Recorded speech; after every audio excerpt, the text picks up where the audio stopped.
ইনি প্রথম অধিবেশনে সেই উপজেলার প্রস্তাব দিয়ে সকল মন্ত্রীদের সাথে কথা বলে, মাননীয় প্রধানমন্ত্রীর সাথে কথা বলে উনি লিখিতভাবে তার কার্যক্রম এগিয়ে নিয়েছেন। মন্ত্রীগণ অর্ডার দিয়েছে পাগলা নামটা বাদ দিয়ে নতুন একটা কোন সুন্দর নাম দিয়ে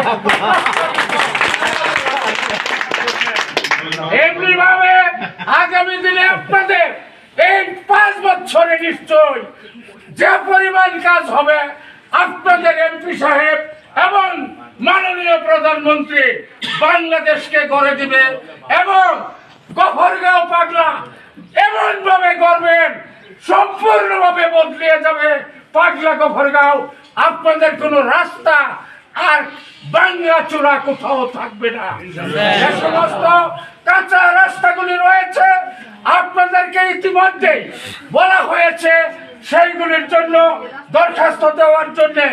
যেগুলি কাঁচা রাস্তা মাটির কাজ হবে প্রকল্প বাস্তবায়ন কর্মকর্তার কাছে পাঠাবেন।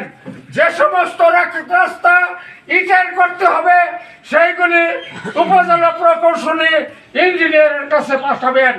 যে সমস্ত রাস্তা অনেক বড় সেই বড় রাস্তাগুলি মাননীয় এমপি সাহেবের বরাবরে হেডলাইন দিয়ে লিখিতভাবে পাঠাবেন। মন্ত্রণালয় থেকে যত লক্ষ কোটি টাকায় লাগুক না কেন উনি সেইগুলি আদায় করে ইনশাল্লাহ চলতি বছরে আপনাদের এলাকার রাস্তাগুলি উনি সম্পন্ন করবেন। পবিত্র রমজানে আপনারা খুশি মনে নিবেন এবং আমাদের এমপি সাহেবের জন্য আপনারা দোয়া করবেন এবং আমাদের এই দেশের স্বাধীনতার মহান ঘোষক শহীদ রাষ্ট্রপতি তার আত্মার জন্য আপনারা দোয়া করবেন, তার রূহের জন্য মাগফিরাত কামনা করবেন। মাননীয় প্রধানমন্ত্রী ছিলেন 3 বার মরহুম বেগম খালেদা জিয়া।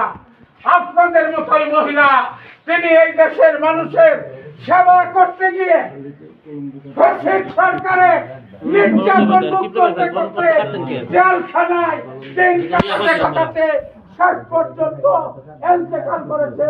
আল্লাহ তাকে বেহেশতে দেন। আপনারা তার জন্য দোয়া করবেন এবং আমাদের মাননীয় প্রধানমন্ত্রীর জন্য দোয়া করবেন। সবাইকে ধন্যবাদ। আসসালামু আলাইকুম।